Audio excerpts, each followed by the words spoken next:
The great debate is settled right here today. A GMC Sierra 2500 AT4X bad boy compared to an Akins Ford F250 Platinum Tremor.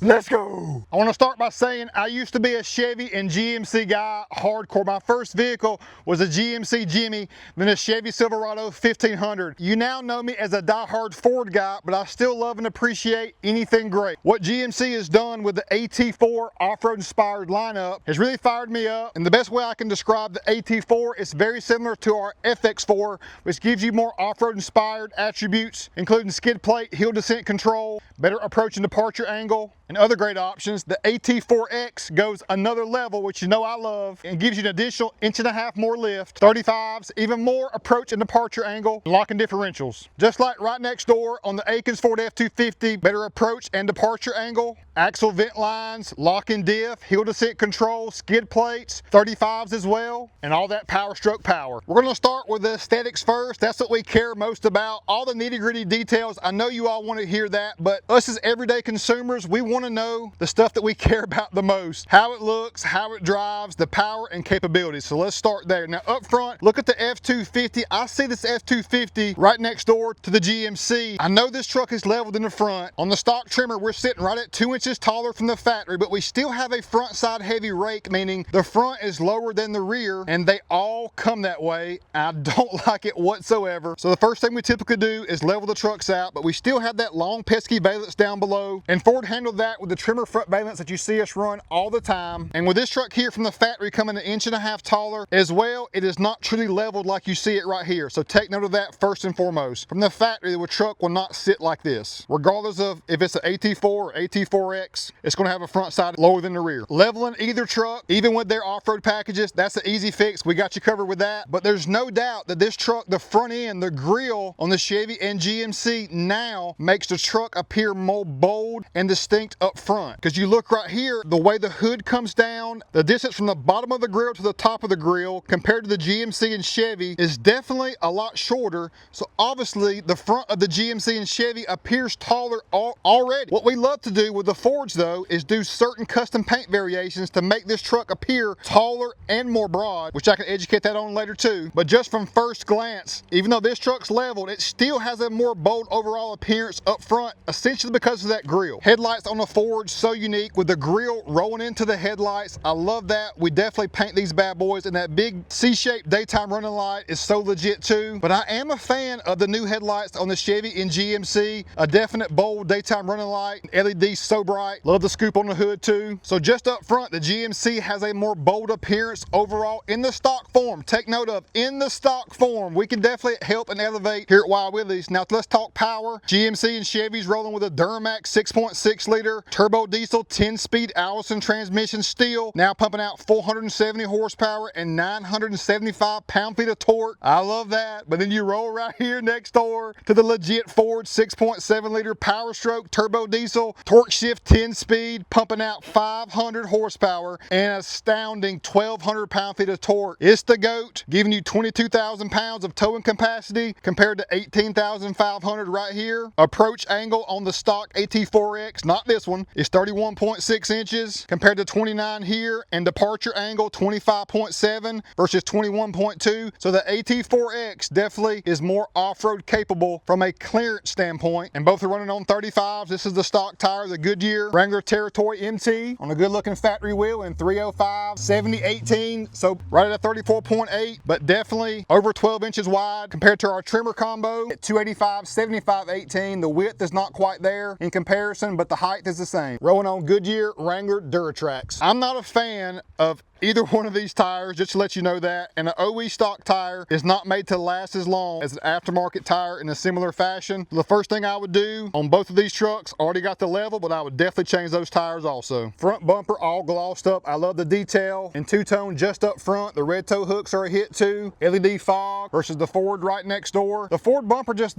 doesn't quite look as substantial on the Tremor versus the AT4X. I'm leaning right here on this one for sure. The whole front end on this looks better, more modern than the Ford, but I still love this, y'all. Don't get it twisted, but they're on to something here. Coming down the side, I'm not a fan of the textured fenders. I do like the side markers there versus just a nice smooth look here too. That's not a big thing either way, but if I went here, I definitely would paint that, even if I'm off-roading with it some. Love the Duramax logo, love the high output logo, side badges are money, functional as well. Not a fan of the mirrors, mostly because of this connecting piece. I think this is definitely a better looking overall setup and functions better too. These lights are really nice, and obviously these all painted up really helps that as well. Definitely gives you a huge viewpoint, but that arm kind of bothers me. I just love these forward mirrors, but again, not nitpicking either one of them. Optional on the Ford trimmer, you can get a power running board, but I do love this Raptor style fixed running board. On the AT4X, we got a power board, which I love as well.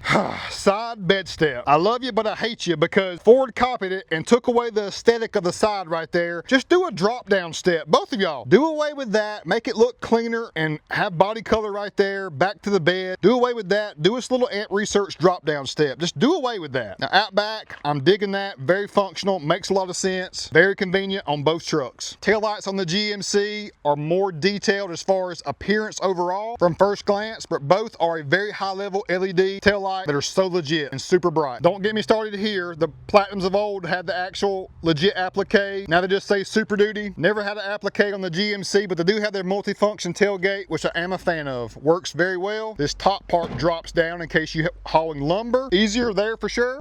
And then the whole tailgate falls down very nicely. And then this, now that drops down, flips out for a step for easy entry and exit. Even has a kicker audio system to go along with it. That's detail that I'm really digging that. But wait, it's not power up.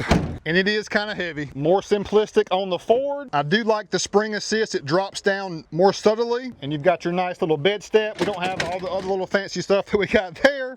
Still got the tried and true. Step out back, entry and exit, very easy. Right back in. I'm one-handed all of this. One touch, power up for the win. All in all, the outside of these trucks are very similar in their capacity, size, length, width, and capability overall. So I'm not here to nitpick all that and spend a lot of time on it. I'm about to jump in these bad boys, review and talk about the inside. We're going to drive both of them. I'm going to give you my conclusion. Before we do, realize you're dealing with an independent front suspension versus solid axle up front. You have a lot more capability to do more on the custom side simply because of the width and spacing in the wheel wells. This is very much more constrictive. So we literally can throw 37s on this truck with no modification whatsoever. And here you got to level it to even think about going up in tire size from a 35. So again, I lean more here from the aftermarket side. We starting off with the GMC. It is the competitor. We have the Obsidian Roush real leather seating. I love the contrast stitching, the perforations, and the detail with the AT4X. Even got the piping as well. I am loving this interior from an appearance standpoint. Also have suede in the headliner. Don't have twin panel moonroof, but we do have a sunroof. And Vanta Ashwood accents. It's real wood, and you can tell. Bose audio, rolling strong. And at first glance on the inside, it feels and looks a lot nicer than the Platinum 250. I'm just giving you my honest opinion. Certain things I'll nitpick. Maybe I like the steering wheel better on the Ford, but this cluster with this one here with all this trim and stainless steel and gloss black, even the way the push to start is, yes, I do like the size of the screen on the Ford better. I love the way those vents are located. Everything at your disposal right here, very nice. 4 drive modes over here, ample room in the back. You still have more leg room in the back of the Super Duty than the GMC. Take note of that. If you're hauling the family a lot, time to go drive. Heads up display too. The way the hood on the GMC and Chevy goes out more straight because of that grille being taller, especially when leveled. The front of this truck just has a different hit to it, a different vibe. I'm really digging it. It feels great. I can still see great as well. It does just feel kind of weird being in this big of a truck only on 35. That's just my opinion. Something is small. I noticed it on the Corvette as well. The blinkers, just the function of moving them and filling them, it just feels more cheap than the Ford blinker. That's so weird for me to say, I know, but that's kind of the stuff I think about. When I'm using the blinker a lot or the wiper blade, it just feels more plasticky and more cheap. It's not a big deal, but it's something I noticed. Real world scenario. Gotta go quick. Let's go.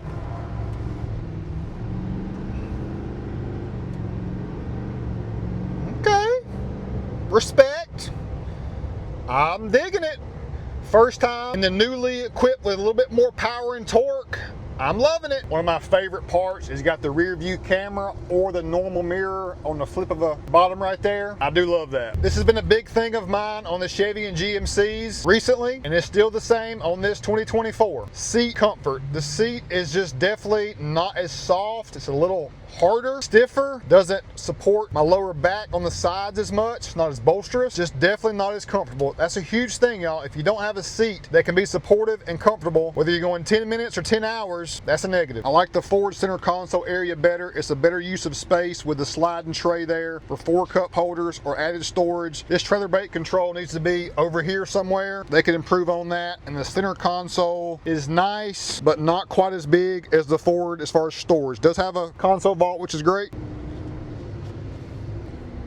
Always been a big fan of the Allison transmission. Shifts and feels so great. Several of our customers that use this to work out of daily said it does a great job pulling. It's always in the right gear for the most part. The biggest difference to me is the independent front versus solid axle. They both just feel and drive different. Not saying this truck necessarily drives better overall, because I have gotten used to that solid axle feel. There's just something more analog and mechanical about that I just like. But this truck still rides really good. I'm telling you, you go with a different wheel and tire combo or just a different tire, you'll get a pretty big improvement too.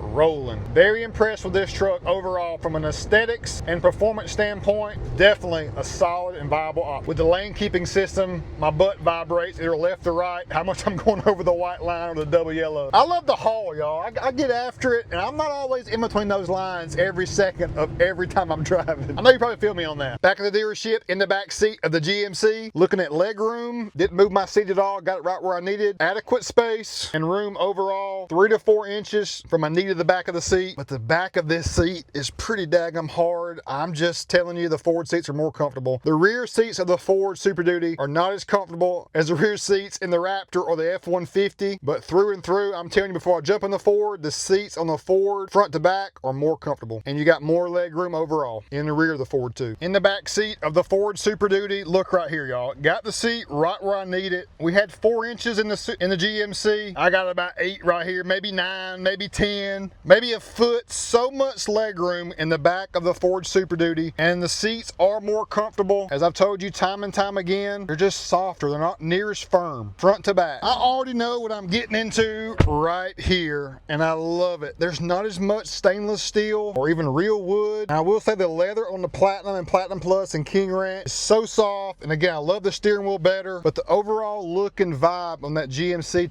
to me just comes across as nicer, more elegant, more premium, where this is more still very refined, and I like the size of the screen better. Everything about it, it just feels more work-like in the Ford, if that makes sense. Like I could work in this or I could date night in it. The GMC really has a premium city vibe to it. Multi-contour seats, Alcantara suede contrast stitching, center console. And again, when I mentioned center console area, I like the storage setup here much better. Heads-up display to match. Let's go. Now on the 26 Tremor is the option. You can order it without the high output to save some money, bump back down to 1,080 pound-feet of torque and 45 on the horsepower, which is still no slouch and still beat the GMC. It'll save you some money too, because the high output is expensive, but I think it's worth it. Another real world scenario, leaving the Y. Let's go.